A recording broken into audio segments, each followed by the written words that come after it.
Happy Monster Sanctuary release week, or for the majority of people who discover this video well after the game's release, happy whatever day you happen to be thinking about Monster Sanctuary.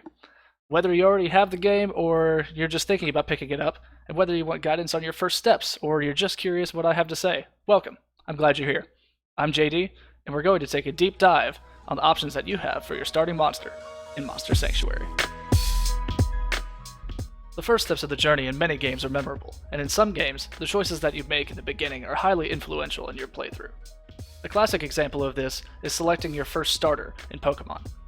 The typing, evolutions, and moveset of your first companion define your approach to the rest of the game. In Monster Sanctuary, we have a similar situation, but with its own unique twists.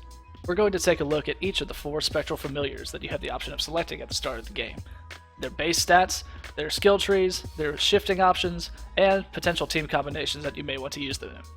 If those things all went over your head, then you might want to check out my game review on Monster Sanctuary. That way you can see me discuss some of those concepts in more detail. So with that, let's go ahead and dive into the first monster. Let's start with the Spectral Wolf of the Valus family bloodline, one of 4 highly influential families in the Monster Sanctuary lore. The Wolf is my personal favorite starter. Couldn't tell you why. The world may never know. This monster utilizes water, wind, and neutral attacks, and is weak to earth attacks. Its base stats are pretty well balanced, with its defense being its lowest stat at 4 bars pre-shifting. Looking at the Wolf skill tree, we'll notice a few things right off the bat. It can learn Lifesteal in the first stages of the game, giving it excellent sustain. The Wolf's skills also lend themselves to critical builds.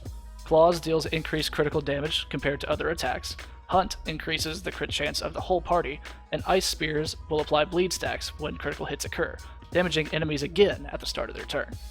Speaking of crits, the Wolf can use the Blessing buff set to apply Glory and Sidekick to teammates, the former increasing crit chance and crit damage when applied. In later levels, the Wolf specializes in applying chill effects to enemies, choking their mana regeneration.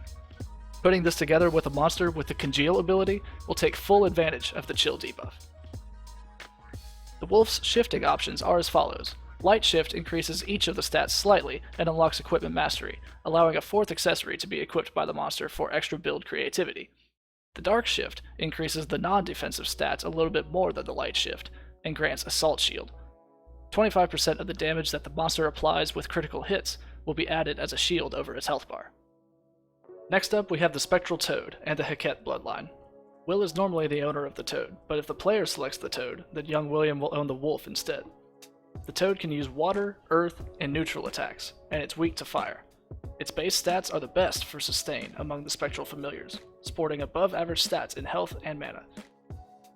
The Toad is excellent at healing teammates with multiple abilities, but it can still do some decent damage. This familiar is also excellent at inflicting poison on enemy monsters, and it can apply weakness as well, a debuff reducing damage output from your enemies to your monsters. Another crucial ability that the Toad has in the vein of support is shown here, Multi-Channel. This allows friendly monsters to stack up to 3 instances of the channel buff, decreasing mana costs for their moves. This ability is only found on a few other monsters, and most of those are seen for the first time much later in the game, so the Toad provides a very unique ability for your team. With Safe Cast, it can provide the channel buff as well as the barrier buff, reducing damage received. As you can see, the Toad has excellent abilities to help your entire team sustain their life and mana far into a battle. Let's get to the shifts. Light Shift grants a single base stat point to every stat and the heal charging passive ability. Anytime monsters are healed, they receive charge stacks, which increase damage output on the next attack for each stack held by the attacking monster. The Dark Shift, on the other hand, increases both of the Toad's attack stats and its mana stat by 2 points. The mana potential passive is granted, and it reduces the damage the Toad receives and increases its damage output based on its currently available mana.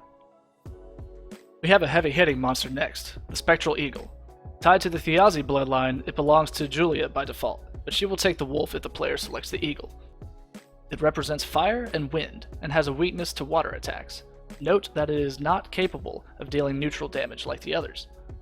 The Eagle is the starter with the lowest defense, but it has some insane damage potential, and some of its abilities reward you for dealing high damage in single attacks. Precision, Sure Strike, and First Impact abilities increase the critical chance and damage output on the first hit of an attack, which is excellent for Explosion and Thunder Strike, abilities that deal all of their damage in one hit. so that's where the insane damage potential comes from.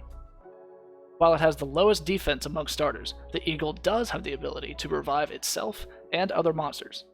It has the power buff, applying might and sorcery to friendly monsters, increasing their physical and magical damage respectively. Eagle can also take advantage of the charge mechanic pretty well. Charge stacks can be applied from various abilities in the game, and they are expended during each attack to increase damage by 3% for each stack. This brings us to the Eagle's shifts. Light Shift significantly increases the Eagle's damage output and grants the Charged Up passive, which further increases the all-around benefits of charge stacks. Dark Shift doesn't apply as many base stat increases, but that's because it grants dual wield.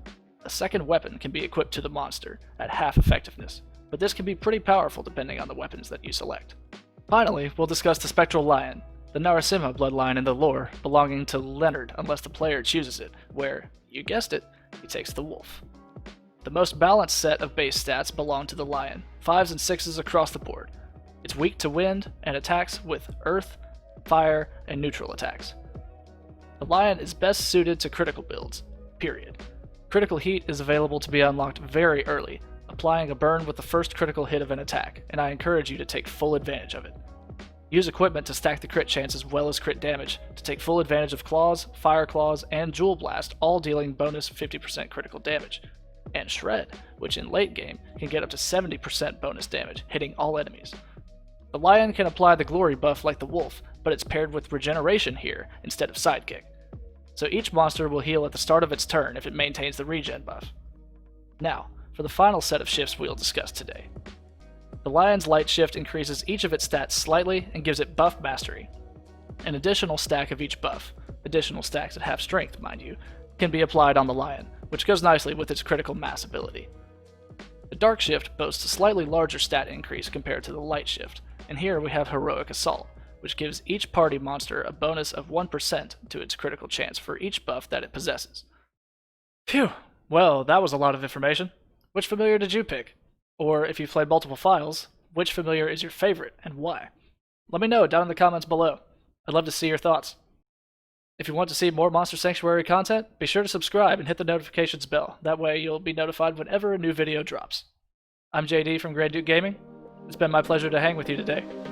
God bless you all, and I'll catch you in the next video.